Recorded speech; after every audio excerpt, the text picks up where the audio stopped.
Hey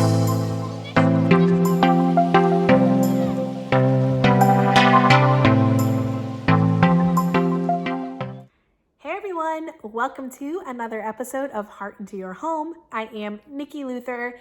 If this is your first time here, thank you so much for joining me. I'm excited to have you. This is going to be a fun video all about tips for house hunting and the one thing to focus on when you are house hunting. So if that is something that you are interested in, let's go ahead and get started. So let's talk about the first thing to focus on when you are house hunting. It is the first actual step to focus on, and that is the things that you cannot change. So you are going to be looking online, looking at houses that your agent showed you, just looking at listings. But you are going to have too many, you're going to get overwhelmed. So let's try to narrow down that list so that you could have a successful first trip house hunting with your agent. So I want you to focus on things that you cannot change in the house. There are 3 things that you cannot change. The location, which is very important because if you are commuting for work, you need a certain school zone, you need to be near downtown, whatever. That is something that you can never change about the house after you buy it. The layout.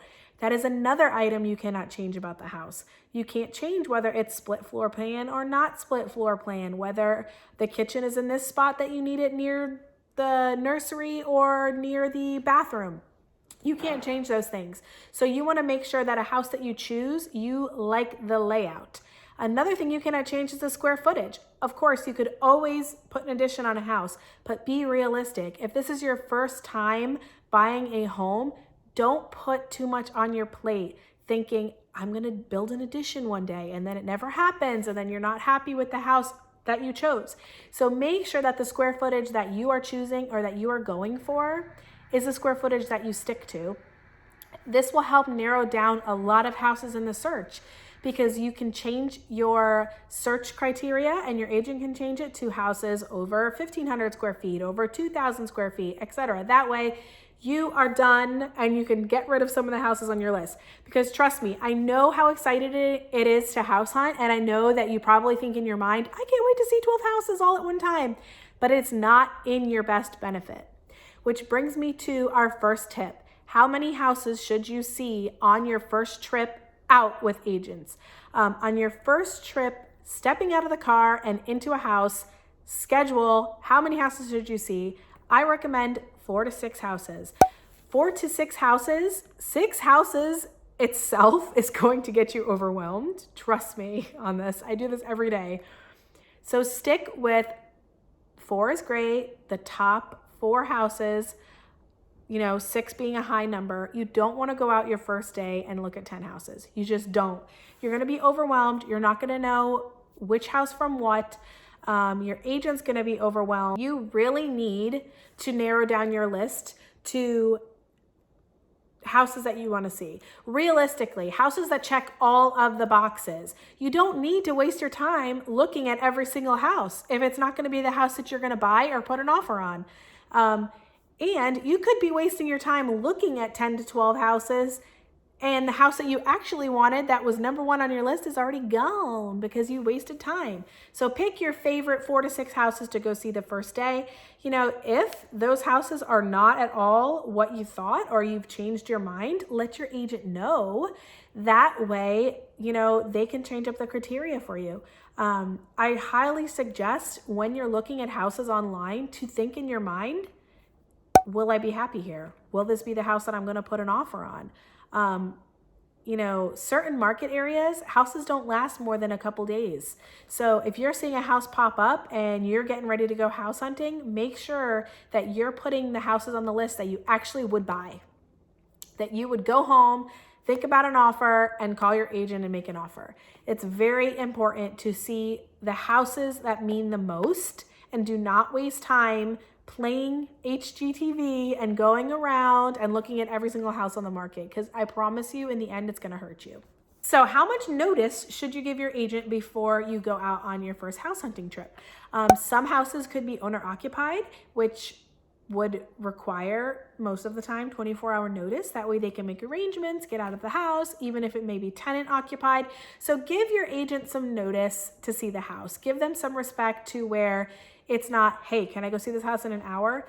Give them time to give you an itinerary, to give you a schedule of showings, put in all the requests, get more information about the houses, because in the end, they're going to be ready and they're going to have all the answers for you if you give them sufficient notice. Sometimes you can't get into a house, in 20 minutes because you just drove by it. Sometimes it does need some time to put in a request. And that's okay. You want to be prepared. You don't want to rush anything. Some things that you're going to want to ask your agent when you get into a house is going to be the age of the AC, the age of the roof, the age of the hot water heater. If there is a seller's disclosure, that way you can read it over and see if anything detrimental has happened to the house, if it's been fixed. You're going to want to ask your agent, how many days on market? How long has this house been listed? What is the seller's urgency? Is the house priced right? So you're going to want to ask your agent if the house is priced based on the comparables of the area. Is the seller realistic with what the houses in the area are going for? This is not your opinion of what the price should be. This is your agent's knowledge if the house is priced right. This is going to be very important when it comes to making your offer, is how you're going to make your offer and what amount you're going to make your offer for. And your agent is going to be your ringleader for this.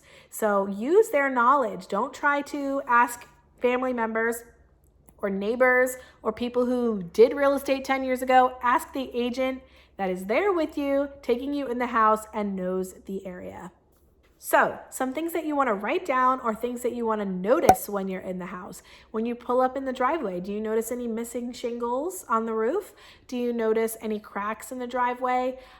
Things of that nature. Now, I'm not talking about going in the house and opening all the windows and looking for every single blemish, because you will have a home inspection. I'm just saying to look for things that may be out of the ordinary or things that may be something that you're going to be adding to your cons list instead of your pros.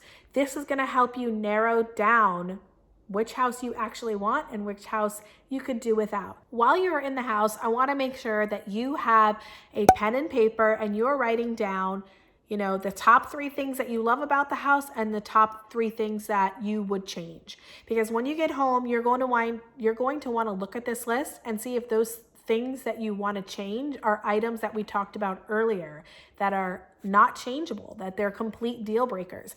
Now, obviously, when you are house hunting with a spouse, it could get difficult because both of you have different things that you want in a house. So you're going to want to check with each other and see which type of things that you would sacrifice. I would sacrifice, a walk-in closet for a bigger master bath. Are they on board with that? Thank you so much for joining me in this video. If you liked it, please give it a thumbs up. House hunting is something that I'm passionate about, and I want you to know exactly what to do. HGTV is not real life. So this is, and I do this every day, and I want to make sure that you have the right foot in the door and that you will get into the house that you love. If there's any questions, you can always comment below or find me on Instagram at nlutherrealtor. I would love to help you. I'd love to chat real estate with you. Everything houses is my thing. I know I talked about that before.